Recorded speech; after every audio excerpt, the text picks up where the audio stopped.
Hello and welcome to the Embroidered Elephant channel. My name is Kim and today I am going to be going through all of the books that I've read so far. So in case you are new here or you've missed a couple of videos, I am taking part in the Book Blanket 2025 crochet event. So I am crocheting a granny square based on the cover of each of the books that I read in 2025. I've decided to do it in alternate colours, basing the two colours that I will be using on the cover of the book. I am using fingering weight yarn that is hand dyed, most of which I do not know the origins for, so in case you're wondering where specific skeins come from, I can't tell you because they have been frogged from a project that I didn't complete. As part of this process, I thought that it might be quite interesting to go through each of the books that I have read this year so far and just go over a short synopsis of the story and give it my rating as well. This will just help me to keep track of all of the books that I read, and you might find it quite interesting as well in case you are wanting to read a book or there is one that you're not too sure about. I can give my opinion and hopefully that can be helpful to you. I will also be showing photographs of the book cover with the crochet square as well, so that you can see the process. In my podcast that I release every month, I have shown the squares but I haven't shown the covers as well. And yeah, so this video will probably be a little bit longer than normal because I have read quite a lot of books in January so far, and I am probably not going to release this video until March time, so I will have quite a lot more books to catch up with by then as well. But I thought that I would make a bit of a longer video, and then after this point I will hopefully be releasing a video every month where I will just go over a few books that I've read instead of going over sort of 3 months worth of books. Yes, let's get started. So I am going to try and go through these books in date order. So as I said, I'm going to start with January, but I am now in February, so yes. So the first book I finished in 2025 is this book. So it is The Strange, Dark and Mysterious Graphic Stories. It is book number 1 and it is by Mr Ballen. So he, I believe, is Canadian, and he has written this graphic novel based on sort of the stories that he tells on his YouTube channel. So if you haven't seen him before, he does go over a lot of potentially urban legends. A lot of them are horror themed or mystery themed.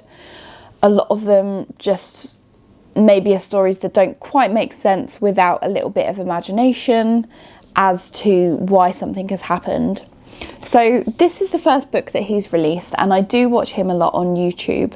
I do really enjoy him. So to go over some of the stories that he's got in here, because it's 1, 2, 3, 4, 5, 6, 7, 8 different stories. So he's got The Valley of the Headless Men, Thorns, What I Saw in My Room Still Haunts Me, La Musara, Bell's Canyon, The Beast of Gévaudan, Make It Rain, The Kandahar Giant, and Cat and Mouse. So I really enjoyed, I'm trying to get to a point where it's not sort of ruining anything for you. So I really enjoyed the way that this graphic novel was written.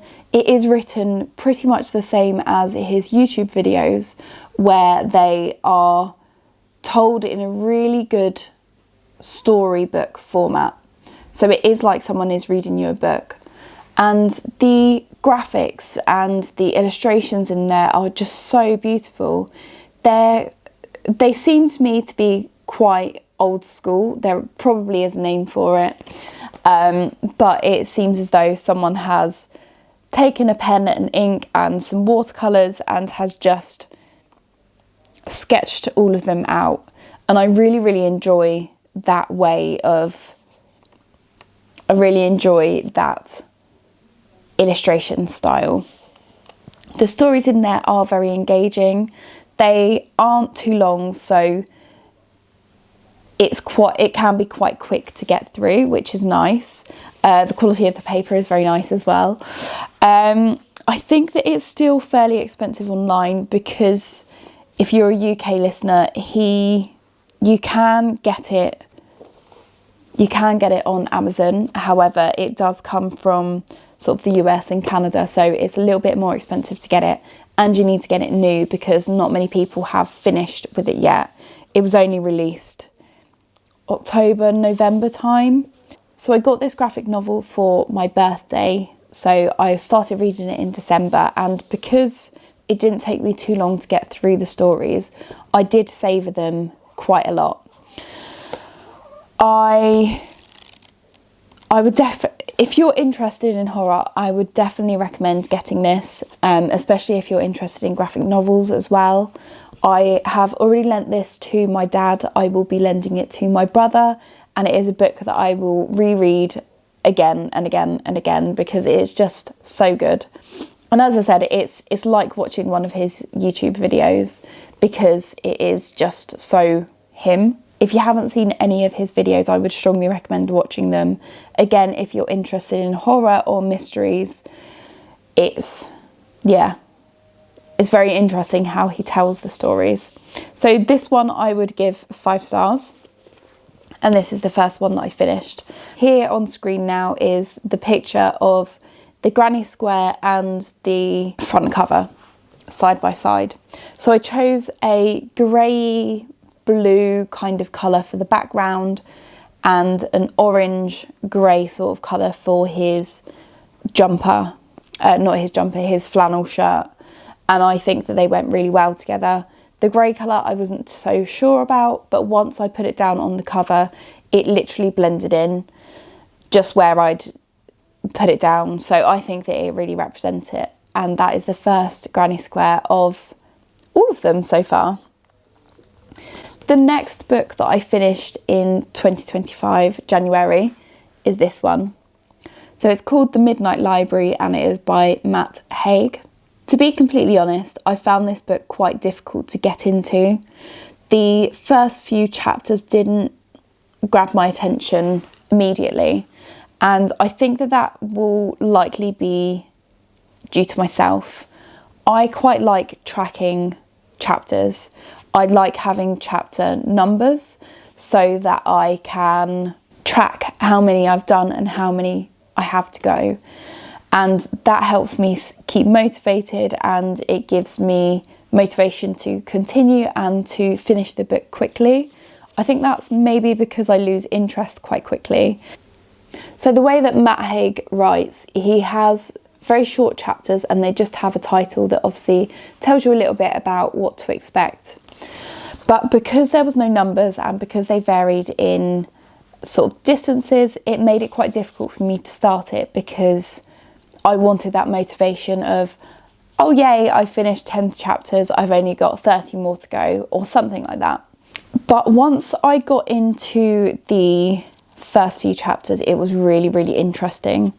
So to talk a little bit about this book, hopefully not giving any spoilers, this is a book about a woman who is unhappy with her life. Everything seems to be going wrong and she decides to end her life. But when she ends her life, she goes to a place that is called the Midnight Library. So it's sort of a place in between life and death. And she gets a chance to try different lives that could have been. I think that's the most that I'm going to give you without giving too much away of the book. But it's really thought-provoking. I know that my brother has read it and he really enjoyed it as well. And this is another book that I have been recommending to all of my family and a lot of people that I've spoken to. As I said, it's really thought-provoking. It makes you think about different lives that you could have taken depending on different decisions you could have made, and why these might not necessarily have gone the way you expected. I think people tend to see things through rose-tinted glasses. If I'd have just done something a little bit differently, then I wouldn't be in this position. I would have so much more money, or I'd be so much happier. But that's not necessarily the case, and I think this sort of gives perspective on that. This was a 5 stars for me, and again, apart from being a little bit difficult to get into initially, it was a really enjoyable book, and I found it really difficult to put down because I just wanted to know what happened and what happens sort of in the end, and when she gets to a point where she's happy, if she does. So yes, that was another book that I thoroughly enjoyed. This is the square that I came up with based on the cover of the book. I used a dark blue, which was almost perfect, and a colour that is yellow, green and reddy that goes along with the lights inside the library, the little graphic that is on the front cover. And I thought that was pretty perfect as well. Book number 3 for 2025 was this one. It's called Choose Your Own Death, and it is by Marianna Shek. So this is a book that is a little bit like Goosebumps. You can choose your own story. So this book is a horror-based theme, and it's quite short as well, which is one thing that drew me to reading it. So a lot of the books that I've been reading recently are from my bookshelf, because I'd like to either sell some of them or just read them. I've got so many books on my bookshelf at the moment that I just need to clear some space and not feel so stressed out about how many I have to read, and just entertain myself as well. So this is a horror story. I would say it's more so for young adults, teenagers. It was all right. I would say it's not the best book that I've read. It starts off where there are children that are disappearing locally, or they end up sort of dead, and you are a child and you decide with your friends to either keep yourself safe or go and investigate. And you go down different tunnels based on what choices you want to make into investigating what happened. And you need to decide, for example, whether to trust a voice that's coming from the wall, whether to go to the chocolate factory to investigate, whether to speak to certain people, whether to open certain drawers, or whether to not trust people, not go into the woods alone, etc. So it is quite interesting. I did get through it fairly quickly. It didn't take me long to finish. I finished it in probably about an hour or two. I don't know, it's been a long time since I read a choose your own ending book, but so maybe this is normal, but in this book you could only really take one course of action. So there would be 2 options that are available at the end of a chapter. You choose one of them. If you choose the wrong one, you will end up dead, and then you will have to go back to the original chapter that you sort of decided from, and obviously choose the next option. So that was quite interesting. I mean, I got through most of the chapters, so I ended up murdered quite a few times, but it was quite interesting. As I said, this wouldn't necessarily be a book for adults. It would definitely be a book more for children or young adolescents. I'd say maybe teenagers, as long as they don't have nightmares without sounding stupid. But yeah, this was probably around 2 stars. It was a very simple story. Again, probably based on the idea of it being for children, and therefore it wasn't really my cup of tea. But it was quick. So this is the book cover with the granny square. I have used a dark green for the background. You can sort of see the grass in it, and I've used red for the rose and for the title as well, because I thought that they stood out quite a lot. So that was the third book that I finished. So the next book that I read was by Matt Haig, and it's called Reasons to Live. Now, this was an interesting book. I don't know what I was expecting. Clearly, I hadn't read the sort of synopsis before I picked up the book. I was expecting this to be quite similar to The Midnight Library. It wasn't. If you haven't heard about this book, and I think a lot of people have, think of my crazy hair. I think a lot of people have read this. It's a #1 Sunday Times bestseller, so I'm assuming a lot of people have. It is a book about his mental health struggles, struggles that he has had with depression and anxiety at times, panic disorders, and it's not quite a biography. It's not quite just about his experiences. It's not quite a self-help book, and it's not sort of an informational book. It sort of goes between the three. So he talks about his experiences with depression and anxiety and panic disorders. He talks about how he recovers and things that help him. He talks about statistics of depression, especially to do with suicide and to do with young men as well, and men in general not talking about their mental health. And he talks about sort of bringing you up and helping to deal with depression if you are experiencing it yourself. So it's an interesting book. As I said, I was expecting it to be more of a story around sort of fictional things, fictional characters, which was a bit of a surprise. However, it does kind of make sense. Reasons to Live, the title goes along with the contents really. As I said, it's not, this one wasn't my cup of tea either, and mainly that was my fault, and it's no fault of Matt Haig. Not that he would watch this, but just in case he is. It is just because it wasn't really of interest to me. I have experienced anxiety and low moods before. I didn't necessarily experience the same things that he did, and certain things in there felt as though, because I hadn't experienced exactly what he experienced, maybe my feelings weren't as valid. Maybe that's because I'm looking into it a little bit too deeply.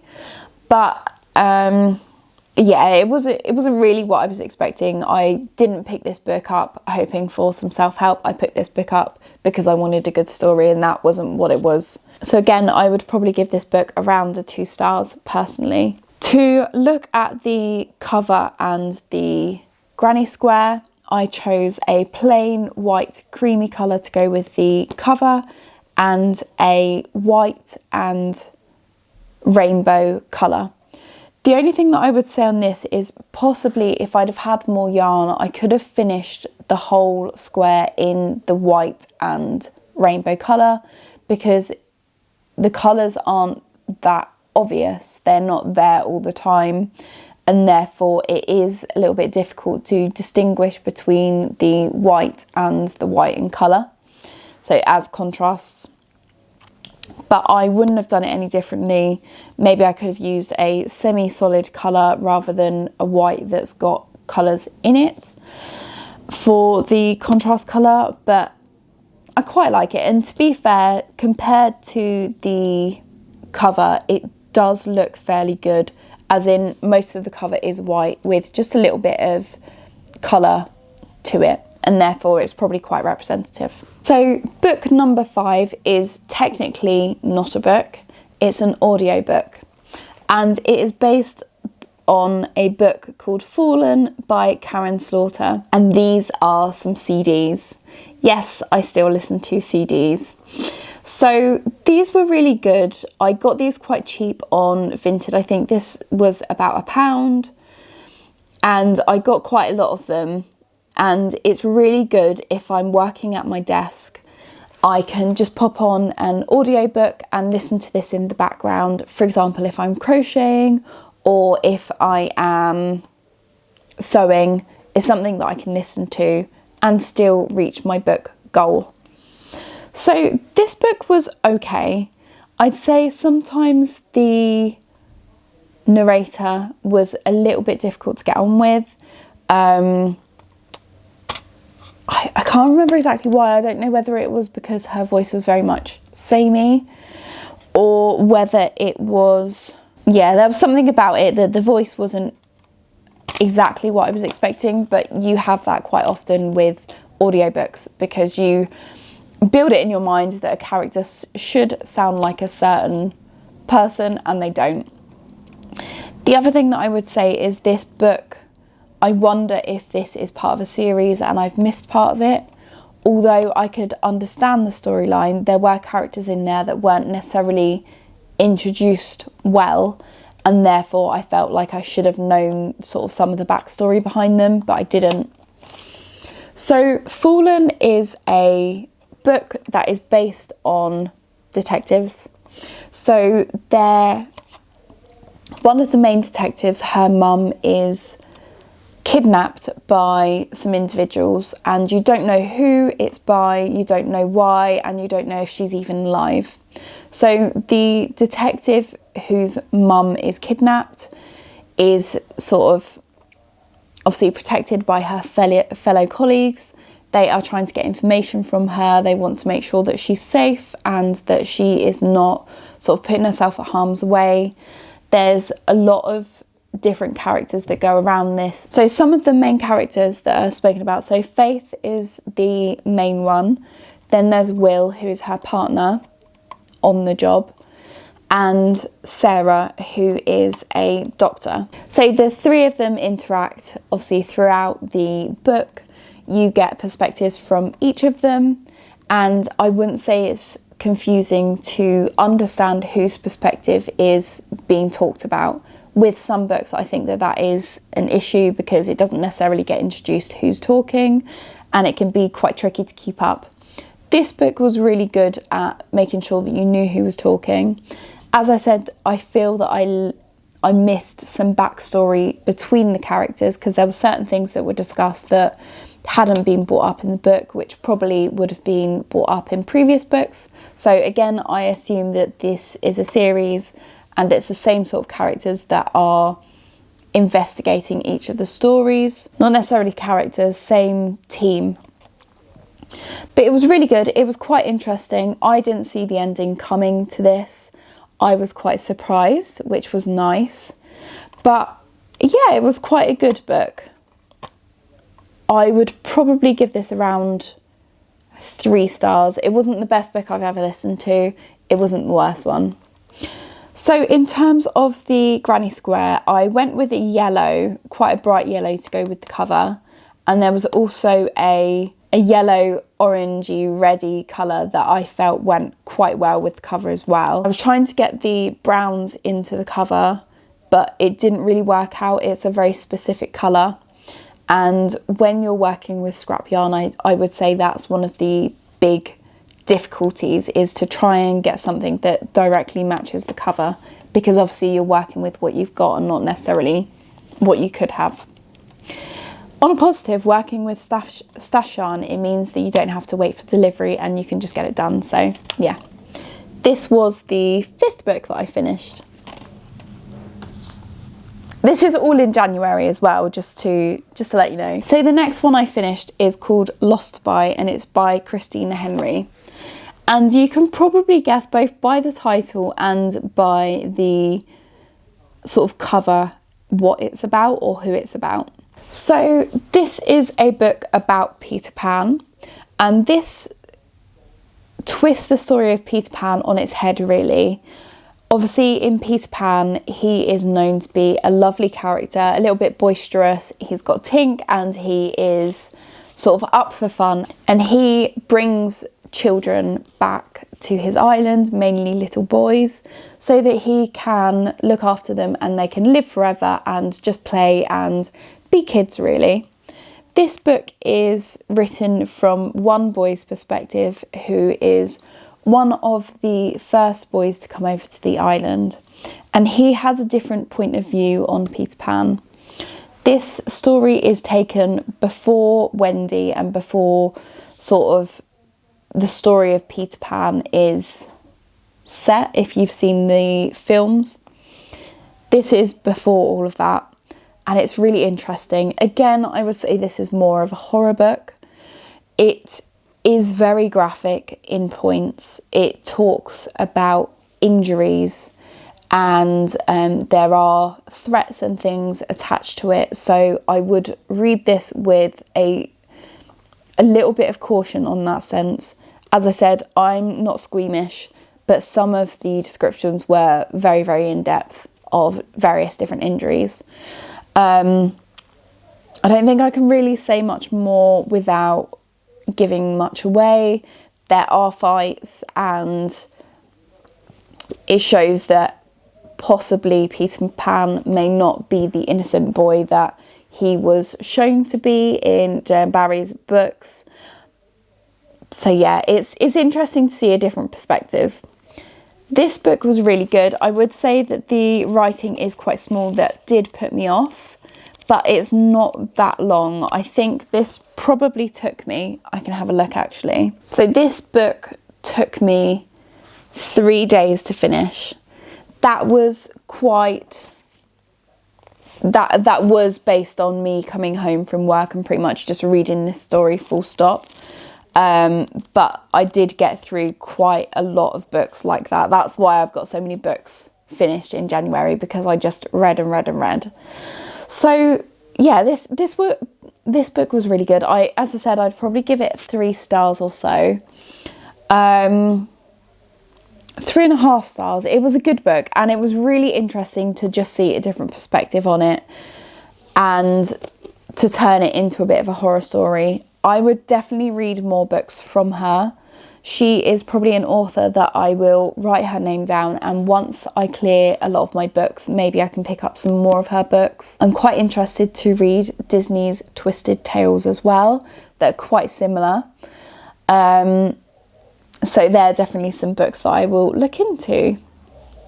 So yes, as you can see from the photo, the square that I made is based on the sort of dark greens and the forest greens from the hook that is represented on the front cover, and also the greyish creamy colour of the backing to the book as well.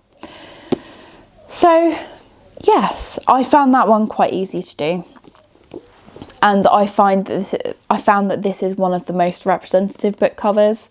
I'd say most of them are quite representative, but this is one that sort of definitely to me resonates with the cover of the book. So this was technically the last book that I finished in January.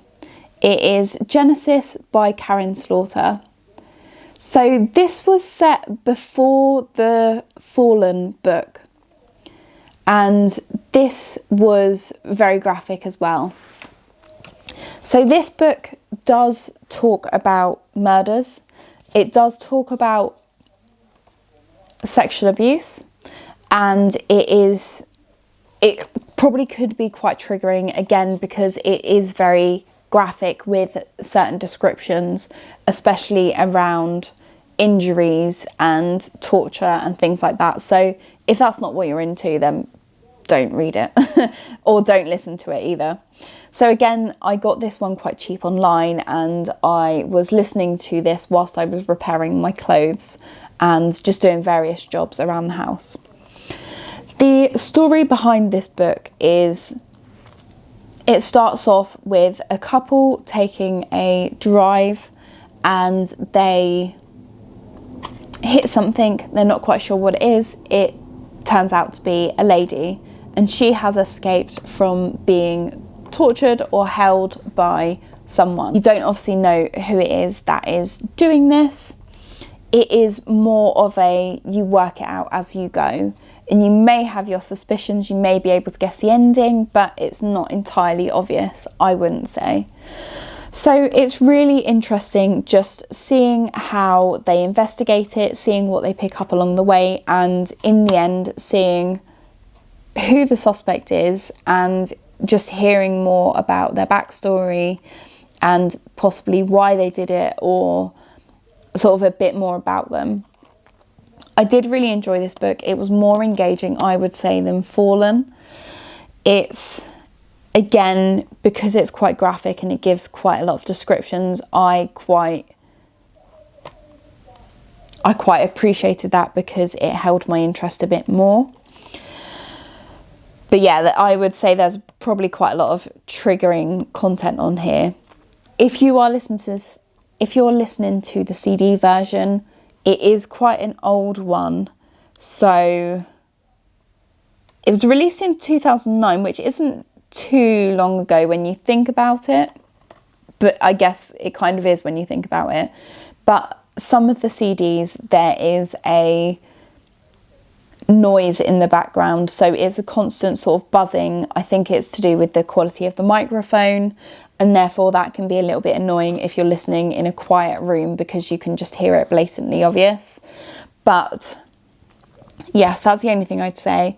I'd give this probably around a 3.5 stars, just because it was so good and so engaging and quite enjoyable, really. In terms of a book, it was quite enjoyable to listen to and quite interesting to try and get to the bottom of who it is and what's happened and why and things like that, and to try and understand the victims as well. So yes, it was a very interesting book. As you can see from the cover, I've sort of gone with the light blue grey colour to represent the background, and then a red for the bloody handprints.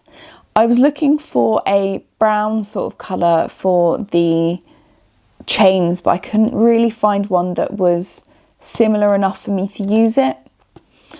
I seem to be going through a lot of red yarn at the moment, so I will need to figure that out and maybe buy some more. Not that I would really like to. But yeah, I thought that was quite representative of the cover as well. And now we step into February books. So one book that I finished yesterday, The Butcher Game. This is by Alaina Urquhart, and it is a follow-on for The Butcher and the Wren. That is the first book. So this book, again, this book was a gift for my birthday, and I asked for it because I had initially read the first book and I really enjoyed it. I'm going to be honest and say I could have probably done with rereading the first book so that I knew exactly what the story was and how it ended exactly before going on to this book, but I didn't.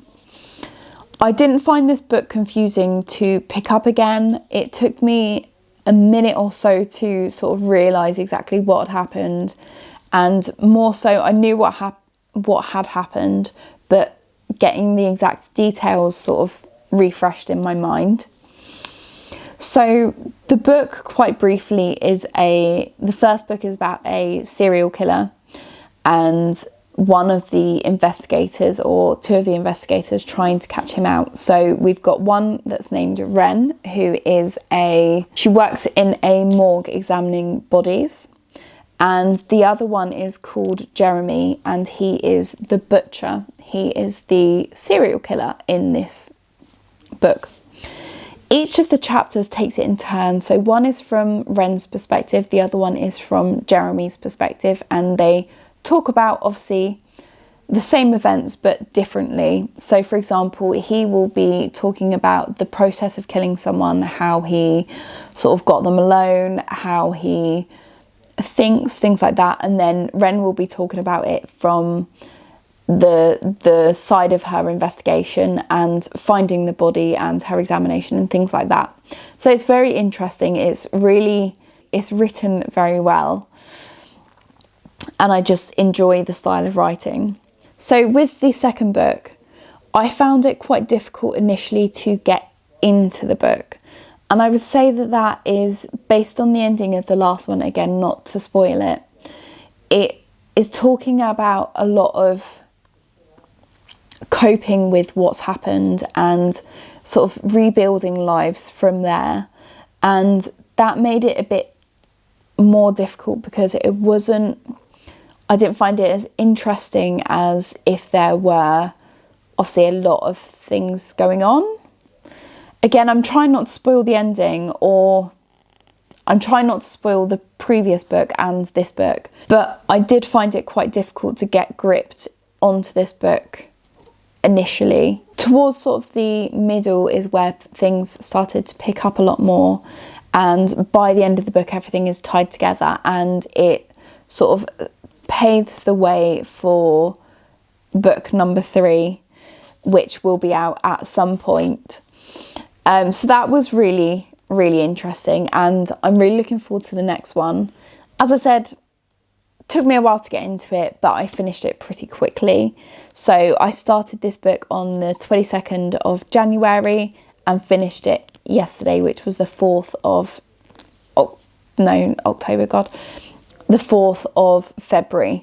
So it's gone by very quickly, so that's very good. So as you can see, this is the granny square that I've crocheted for this book cover. So I've gone with the dark sort of black dark grey colour and the red for the leaf. I'm not really a fan of the blue on the cover. To me it sticks out like a sore thumb. I guess that's so that you can read the title clearly, but I don't necessarily think that the colours all go together. It looks as though it's just sort of been placed there a little bit clumsily, but that is just my opinion. This was actually the first square that I crocheted because I accidentally got all of the colours together for each of the book covers, and I grabbed one to make my sample square, and I grabbed the colours for the cover of this book. So I crocheted it before I'd finished it, which did annoy me a little bit because I wanted everything to go in order. So to start with the first book that I'd done and work my way to the end, but it doesn't ultimately make a difference. The square is crocheted now, so I've got it all, so yes. And the last book that I finished so far for February 25 is this one. It's called The Skylight. It is a short book, so very quick to read. I started this last night and I finished it today, this morning before work actually. One of the reasons that I really like this short book is because it's so quick to get through, and it's nice sometimes to start a book and finish it on the same day and sort of have all the answers and have everything wrapped up fairly quickly. So this book, they can't see her, but she can see them. So it's about a woman who has a neighbour. She can see through the skylight into them. She can see what they're having for breakfast. She can see this couple, you know, what they do at dinner time, different things like that. And when looking through the skylight, she sees something that sort of grabs her attention, and she makes actions, or she takes actions based on that, and may or may not land herself in a bit of trouble. This book is only 90 pages, so it's really quick to get through. I didn't buy this one. This one is from a library, hence the cover. But I picked this up because I thought that it would be, again, nice to sort of just quickly get through the book. Whilst recording this, I haven't yet crocheted the cover, but I have picked out the colours. I will pop a picture here once I have finished it. I have gone with a black with specks of white in it colour for the background, and a yellowy colour for the skylight. Obviously I will take pictures before I take this book back, but I need to be fairly quick because it is due in soon.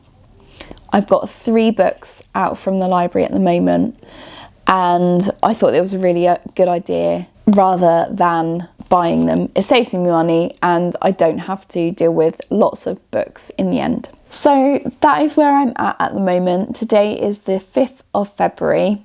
So I have read so far 1, 2, 3, 4, 5, 6, 7, 8, 9 books.